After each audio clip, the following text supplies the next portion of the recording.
Hi, everyone, and welcome to the first episode of Cianciana Piazza Virtuale English edition. This show normally is performed in Italian by myself and Antonella Cimino. But at the same time, we wanted to realize this show in English, as in Cianciana, as you know, live a lot of people who decided to move to Cianciana from abroad and to start a new life here in the village.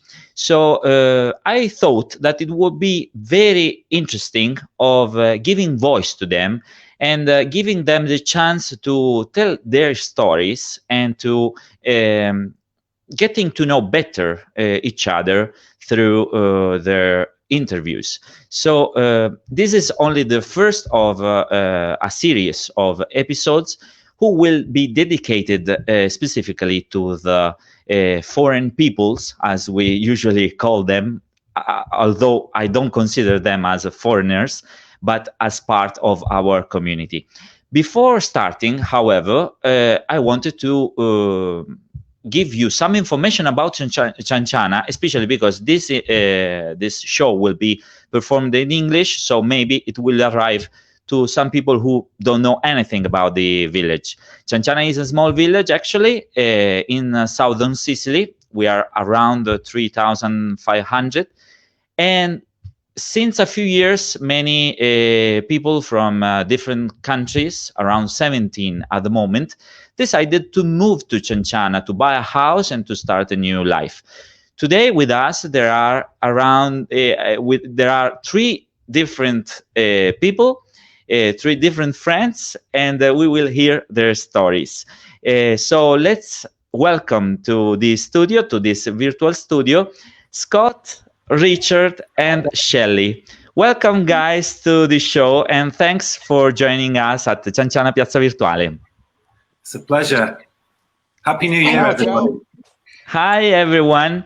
So before introducing you, I was referring about the peculiarity of our village, because it's one of the villages who welcome people from abroad who decided to move to Cianciana to make of Cianciana their new homes. So let's start with our interview from Shelley, ladies first in that sense. And I would like to ask you, Shelley, where are you from and how did you end up in Cianciana? Okay, hi. So I'm from Birmingham in the UK, where it's currently very snowy and cold, and I miss Cianciana a great deal. The way I got to Cianciana was at the time, it was about 13 years ago. I had a little bit of money saved from a very stressful job that I was glad to escape. And I needed somewhere that I could go to that would just give me a bit of peace. And using this little bit of money, it was mainly driven by budget, if I'm honest. I looked at a few places across Europe, but when I went to Cianciana, it was kind of an immediate love. So we looked at some property. I fell in love with one. I loved the weather. I loved the culture. But mostly, I think it was the people that made me feel that it was the place to be. Joe at my house, or Collegial, he made me feel very comfortable as a foreigner buying. He spoke English. He was very honest. Very open, and I liked that. And he introduced me to other Sicilian people who, despite me not speaking a word of Italian at that time, somehow we managed to get by in conversation and have a coffee. And by the time, I think on the fourth day, I bumped into Scott, who told me that he could help me renovate the house. And at that point, I think it was a done deal, really. So that's the story. So talking about Scott, welcome, Scott, to the show. And also in your case, I would like to ask you, how was your first approach to Cianciana? Where are you from? And in your case, how did you end up in Cianciana? Yeah, so I'm from the north of England, from a town called Preston near Manchester. I've been a builder all my life, and in Preston, in Manchester, I was doing basement conversions, which are rooms underground. So for a good 3 years, I was climbing down into a dark hole first thing in the morning and leaving a dark hole into the dark Manchester gloomy sky in the evening. So at the end of one of the projects that we were doing, I spoke to my friend who worked with me, Dave, at the time, and we decided to have a bit of an experience in the sun. So the intention at first was to come here just for 3 months. We bought a house here, and the intention was to come, renovate it, have a bit of an experience in the Sicilian sun for the summer, and then go back to England in the winter. Things, as quite often in Sicily, didn't go quite according to plan with regards to time and whatnot. So we ended up here for about 6 months working on the first project. And at which time it was kind of a financial crisis going on around the world in 2008. Yeah. So it wasn't a good time to return to England. I met Shelley, and Shelley had a house that she wanted to do a bit of work on. The house that I was working on was pretty much finished. So along with Shelley, I met a couple of other people and had the opportunity to stay for a bit longer. And that bit longer turned into 13 years. It wasn't took longer than expected. Intended that I would stay here forever. But now I couldn't leave.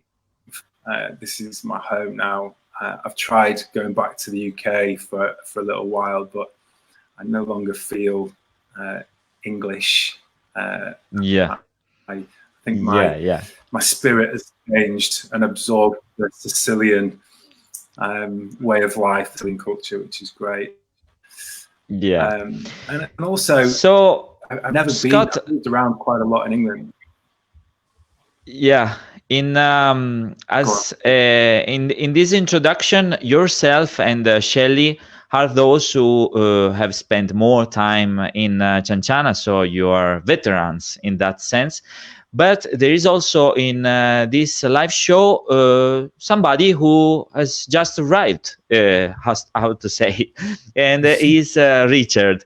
So Richard, in your case, I would like to ask, which is your nationality and which is that aspect that took your heart and made you and convinced you to choose to move to Cianciana?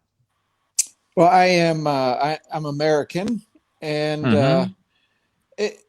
I pretty much everybody asks that same question. Why Cianciana?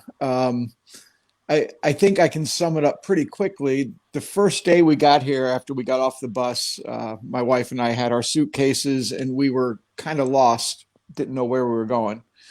And this lovely, lovely lady, Marana, pulls up, gets out of her car and asks us if we need any help.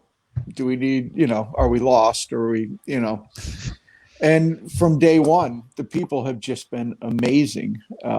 You always feel appreciated and accepted. You can run into the same people 3 or 4 times a day, and they greet you like they haven't seen you in months. So it's the people. I think they're amazing. And then you add the natural beauty, the amazing food and wine. Why would you want to be anywhere else? Really. So in that sense, Richard, I would like also to outline that you are a craftsman. You are somebody who works with the silver, right? You make artisan stuff. Yeah, Shelley is showing the one of your creations. Yes. And I would like to ask in regards of that aspect of your life, how does Sicily contribute in shaping your creativity and your personality inside the creations that you realize? Yeah, we sold our shop here in Stockholm last year and decided that we're going to kind of try to live and work out of Sicily as much as we can. And for creative inspiration, the nature and everything around that we go out every day in Sicily, and the light and everything just kind of gives you this cool creative vibe that makes you want to produce pieces. So now the focus is on turning out more Sicilian type pieces instead of my normal big gaudy American stuff. So, you know, we're trying to go a little more Sicilian, but so far the response has been really good from the ciancianeses. They seem to really like it. So we'll eventually get a little shop opened up, get the online shop going, and become more incorporated with the Sicilian market. Well, good. That's very good. You know, we are living in the era of e-commerce, so one item can go everywhere in the world. The only thing is to reach those people who are interested in the stuff. So an online shop would be the first step in that sense. Yeah. Getting back to Shelley instead, I would also ask you something related to your work, because we know that you work from Cianciana remotely, and you have chosen to handle your project while being connected from a small Sicilian village. In that sense, for anybody who is watching us and is asking himself whether it's worthy or not to move to a village, which are the pros and cons of this choice? Okay. I think when I first set up the business, I mean, the business has been going a while. We moved to Cianciana and set up a little office inside the house. I think the first thing that strikes me is it's because the cost of running an office is so much cheaper in Cianciana. I can be more competitive when I'm pitching for work, so I actually win more business because I don't have to charge as much as people in the UK for the same work. So that's really good, but also meant that I could give work to local people, which for me was one of the big things about being able to give something back to the community that had welcomed me, was to be able to do that. And it was the one thing that actually Joe from my house asked me to do, was to bring work. So we were thinking, well, how can we do this? You know, we don't speak the language. We don't have a place there. So this is what we decided to do. Our clients are English. And I guess that's where the difficulties have been, because whether you like it or not, kind of, I'm working a UK day. Yeah. Which in August is not something you really want to be doing if you can help it. But it's got its benefits, definitely. The time difference, albeit only 1 hour. In the UK, I used to have to drive an hour to start work at 9 a.m. to finish at 5 to drive an hour home. In Sicily, I start work at 10 in the morning, and it's still only 9 a.m. in the UK. By that time, I've been able to have breakfast with Phil, or I've been able to go into the town and have a coffee with friends, and I just have a better start to my day than I would in the UK. And that kind of gets me going, really. I feel like I work better. The infrastructure was a bit problematic at the start in terms of Wi-Fi. I was constantly having to apologise to customers for the phone dropping out every 2 minutes. And what should have took about 4 hours took about 2 days, which was, I'm not going to lie, quite frustrating.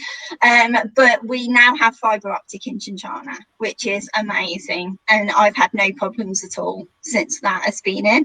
So that's completely changed what we're doing. So yeah, I think I always say to people, you can give it a go, you can't lose anything. You know, if it doesn't work, just go back. Yeah, You know, yeah. give it a go. And essentially, if you're in an office in the UK nowadays, it's 2021. You can be in an office anywhere. Yeah. Everyone Yeah. I speak to thinks I'm in Birmingham. They have no idea that I'm in Sicily unless I tell them. It doesn't really matter, but they just presume I'm in the UK. Yeah, yeah, it's true.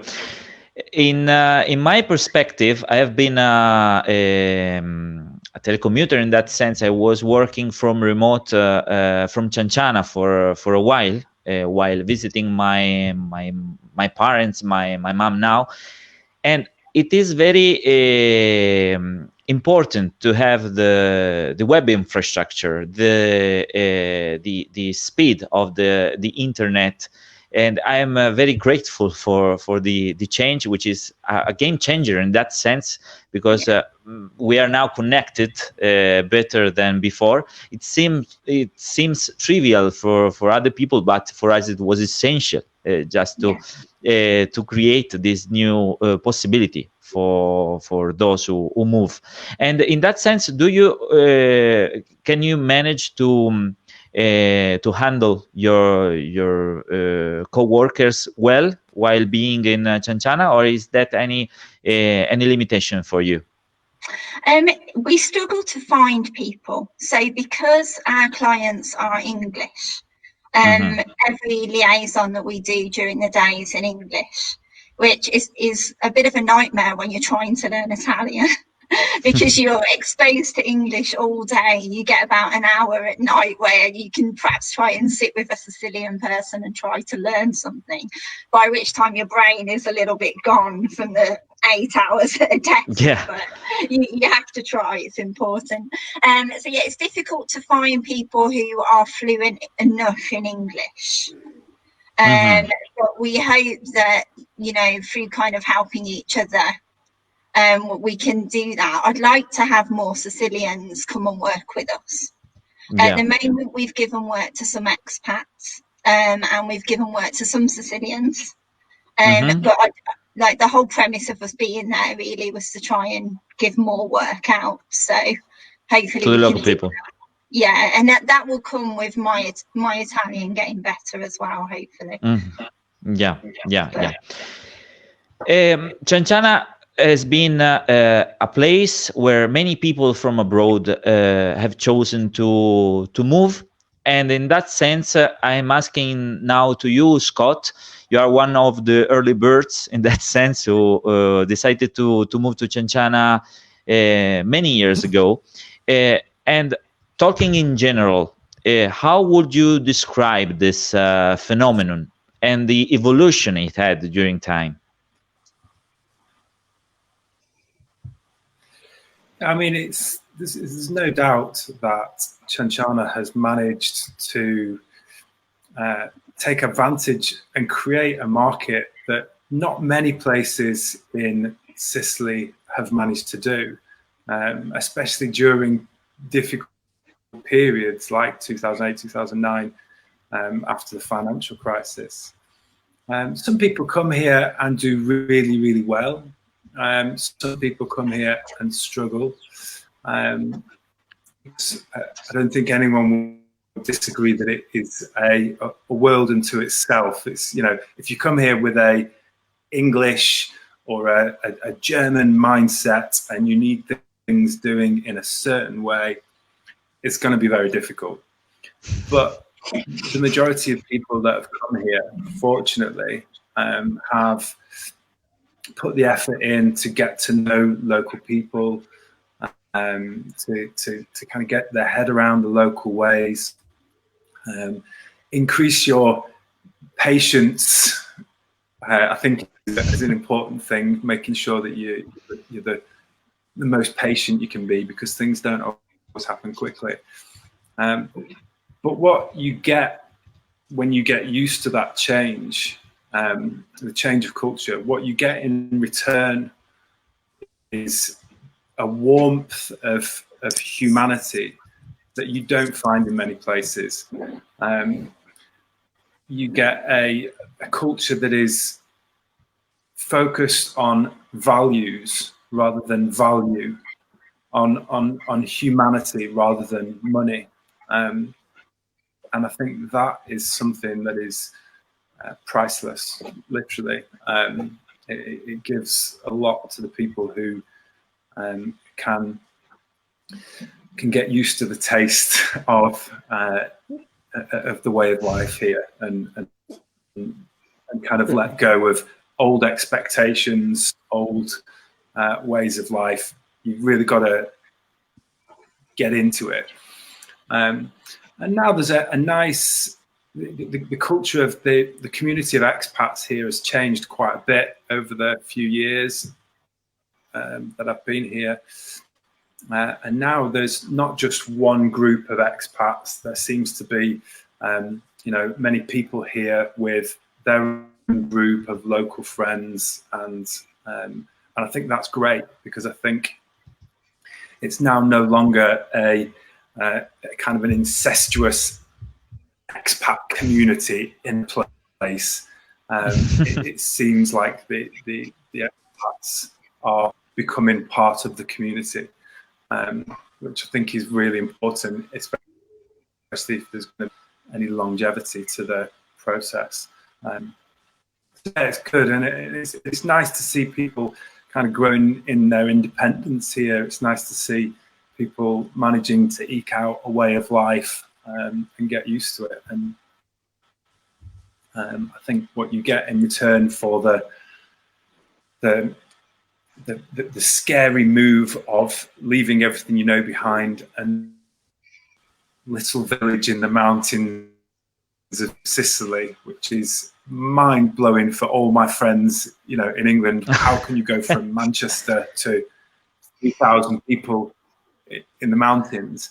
And yeah, it's hard, and I'm sure it's hard for people who've come from Scandinavia and Germany and America, certainly. But what you get in return is friends for life, and a community that is still good. A community like we used to have in the UK years ago. But yeah, it's nice. Yeah. It's nice to see. It does feel a little like time stands still here, or in Cianciana, and I mean that in the best way. I mean, it's that comfort of community, town, caring for each other, the traditions. I think it's amazing that Cianciana feels that way all the time to me. It was one of the big pulls for me, was the community feel. So when I grew up in the UK, I mean, it was 40 years ago, and I grew up in a small area in a town where everybody knew everybody, and the children would all play outside, and the adults would socialise whilst the children were playing. And it was I have very fond memories of my childhood. As I grew up in the UK, I found that people just don't speak to each other anymore. And we actually lived in an apartment in Sheffield for a while and didn't know any of our neighbours. And we were there for some time. And I don't understand that. Growing up, how I grew up, it's just not something I understand, really. So one of the things for Cianciana about me is like Richard and Scott have said, is just, it takes me back to when I was a child. To know that if anything ever happened, that you would always have help. And I have a little story, actually. Once in Cianciana, in Via Vasili, I crashed my car into the corner of someone's house. Which is but in England, if that happened, you would get shouted at, and it would be very angry, and it would be horrible. But in Cianciana, what happened is the people got in their car and took me to the garage to get my car fixed. No problem about the house. Didn't matter. Just go get your car fixed, and that was it. I just thought, how lovely that they came to help, because I was just stood in the road thinking, oh no, what do I do? Yeah, in that sense, it has a great value, beyond the economic or social activities that you can do, I think that the most precious point of any community, not only Cianciana, but any place where you live, is that when you can rely on other people and you can have other people taking care of you in case anything happens. So I'm really, how to say, la pelle d'oca while listening to you, because for us it's so natural to be like that, guys. It's not something strange that you rely to each other. Here in the Italian shows, normally we talk that there is something that we don't have in Cianciana, which is privacy. There is no privacy in Cianciana. Everybody knows about the others, and it's the positive effect of that is that everybody takes care of the others. So very nice to hear from you those words, and it gives me more consciousness about the precious community we are in, even if I'm not any longer there, but I still feel like part of that community. And there was one woman, one of the newcomers who arrived in Cianciana a few years ago, that told me once, Cianciana is nice because it's everything is countryside. I mean, it's a small village. For us, there is a difference between the town and the countryside. And in that sense, I would like to ask you, Richard, I have seen many videos of you, many pictures of you walking around in the Cianciana's surroundings, or in the lands, the land side of Cianciana. How do you find the Cianciana's environment, or the Sicilian environment nearby the town? I think there's amazing walks, and you can pretty much go on any part of town and start heading out, and the view's different every time. I think my only issue is probably the amount of trash that I find everywhere I go. But outside of that, the people that have their land outside the countryside, if they see Luna and I walking by, they'll stop us, say hello. If there's oranges growing, we get a bag of oranges, and everybody's been super nice, and we're going around and we're picking like the malva plants and stuff to make teas. And a lot of my older ciancianese friends seem to appreciate that we're doing some of those things that they did when they were kids, and it's a beautiful countryside, so why not enjoy it? Mm-hmm. Yeah, there is one peculiarity of the Sicilian territory, which is that everybody takes care of his own land. It's something that is slowly disappearing. There are more and more sites which are abandoned, and it's a pity, because it's so nice to go through the Sicilian environment and see all the vineyards, the olive groves, and it's very preserved, but it's because of each owner. It's not something from above.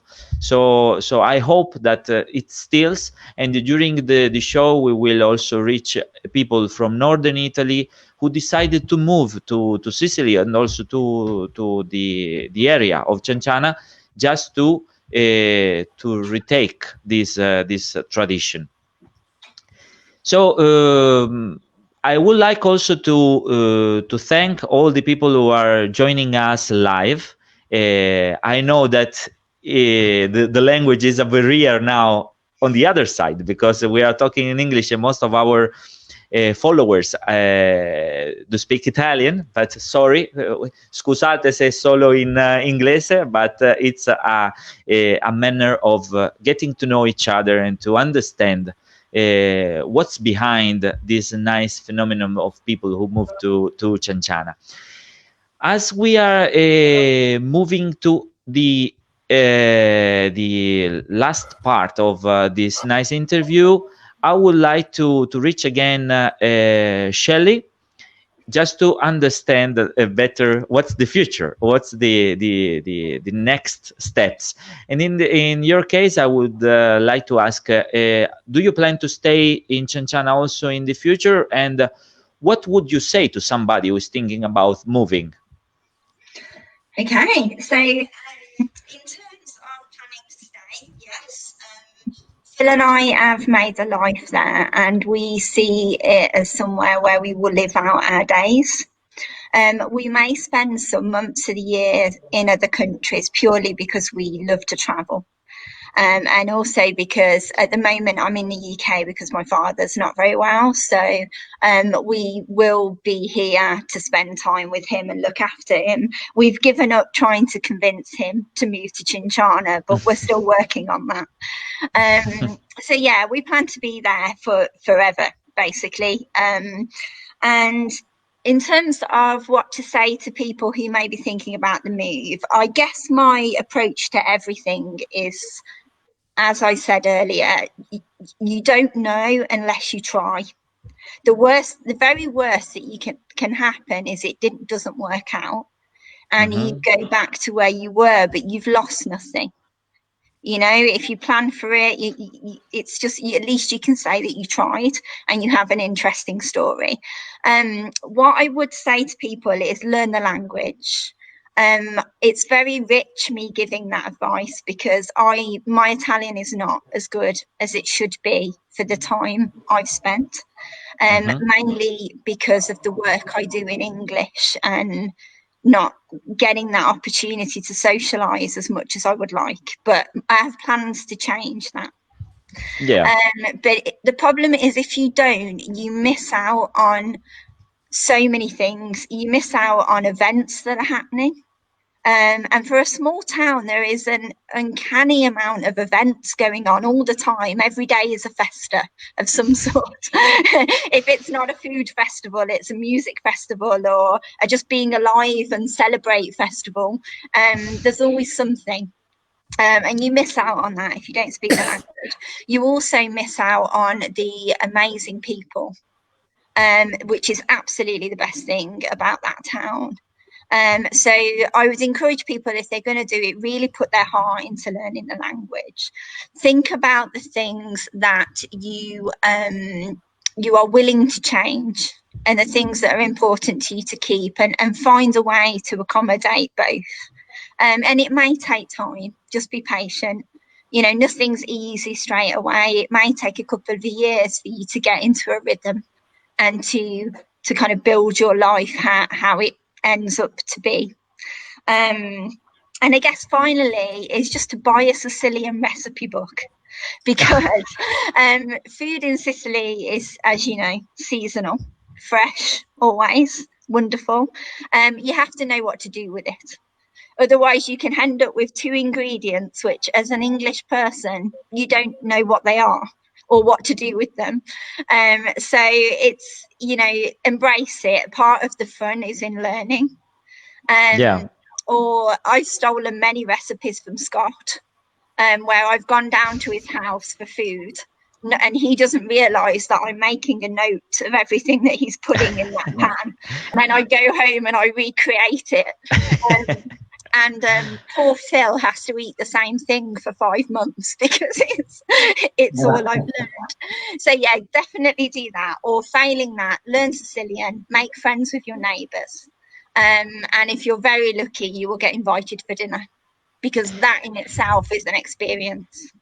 Yeah, Shelley, you're giving me an idea, and I will replicate to the community afterwards. There is a treasure in Cianciana and in any Sicilian village, actually, which is the community of women who know by memory the traditional recipes, and each time that you reach them, they are willing to hand over this treasure of knowledge to the new generations. So we should do some sort of interchange in order to understand better each other, and also for you to learn how to manage these recipes, how to That would be replicate. Yeah, That would that would be People. yeah, especially because each one then will say that they do the best, it's a sort of a competition as well. It's something very traditional of our community. So just moving a little bit further, we have a question from Francesco Les, which is your friend Richard, I guess, because you have played together for a while. And I want to forward to you the question from Francesco, who writes, you have seen many places in the world, different way of thinking and managing. What do you think Cianciana is missing? And how do you see Cianciana in the next years? It's a very complex this question, but I want to say it all. What do you think that Ciancianese in general or the local politicians could do to improve our lovely village? And regards to you and to everybody in the interview. So what do you think, Richard?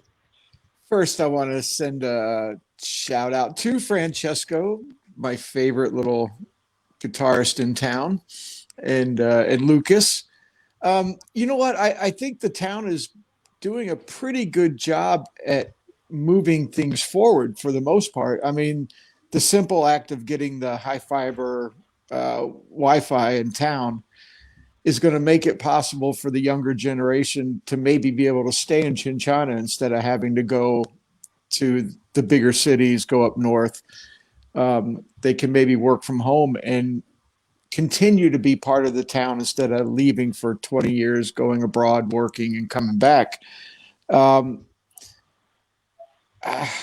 don't know what the town's missing, to be honest with you. I'd like to say I know, but I like the town the way it is for the most part. I'd love to do more intercultural events in town, do more things with the town hall. Maybe some more fitness groups and all that kind of thing. But in general, I think the town does a pretty good job of moving forward for the most part. So we'd always like more live music. So that, that's not a bad thing. I think that the park over by the Tuesday market, I think could be better utilized. The little bowls court and the amphitheater and everything. I think more like weekly. Oh, it's not. Hey Scott, what's the game? It's not bowls, but bocce. Yes. Bocce. Yeah. I mean, la pétanque. That would be a great way to get people out and meeting each other and talking to each other, because there's nothing better than a little competitive game of like that. And then if you could have a little acoustic music going on in the amphitheater, do it once a week as like a town party. I think that kind of thing would be nice to see happen. I think that's an underutilized park that I would love to be in more. Yeah. There is also, I knew that there was a project of creating a kid zone beside the villa itself. That would be a boost for the community activity. And in that sense, talking about Madrid, for example, we saw that the most space you give to citizens, the most they use it.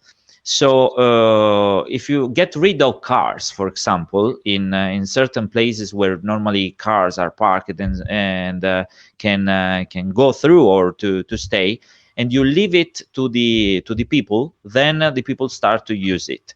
Of course, if you attract them through a live show or anything similar, then it would be even better in that sense. So very very nice. And I think that the community leaders are listening to this, and hopefully they will listen to us. Okay. So we are almost at the end of our show. I would like to thank you, for the time shared with us, and hopefully we will see each other in Cianciana for a drink next summer. We were talking offline that it's the best part of the village. And I'm just wanted to I would like to close with Scott, asking, in your case, now that the Brexit is a reality, does the situation change for you guys from UK? Also for you, Shelley? Go on, Scott, you go Shelley, first. ladies first. Thanks. I've got my residency here, so on a day-to-day basis, I don't think anything will change for us because we're already here and we've got residency, we've got Italian driving licenses and identity cards. I think it's going to become a lot more difficult for new people to come to Italy from the UK and do what we've done, because obviously there's going to be more things like visas, and we don't know the implications of tax. Working abroad, obviously we're no longer free to work from anywhere in Europe as we were just a month ago. So yeah, things will certainly change for people coming, but I think now we are here and established here, I think we should be okay.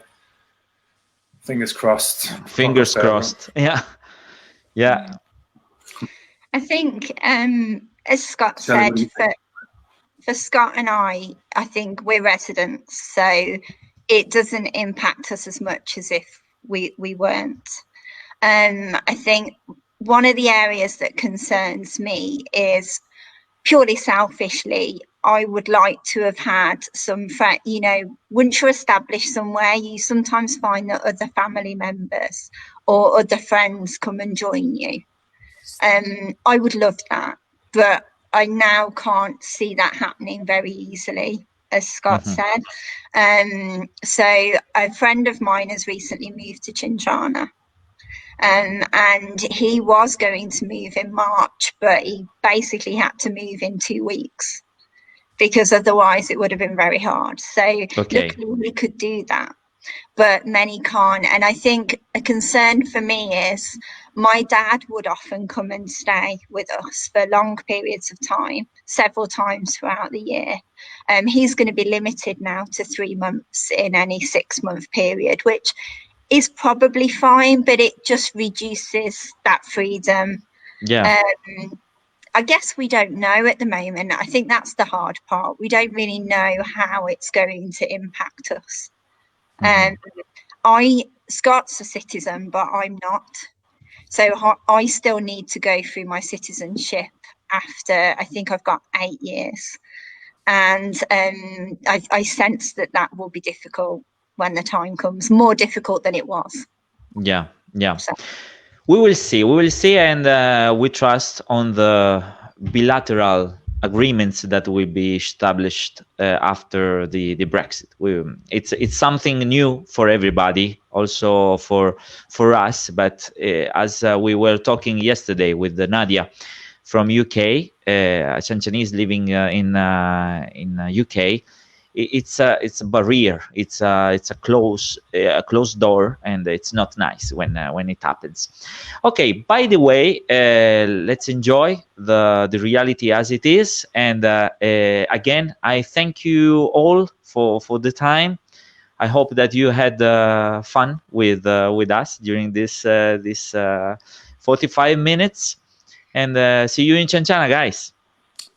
Ciao tutti. Ciao, Pito.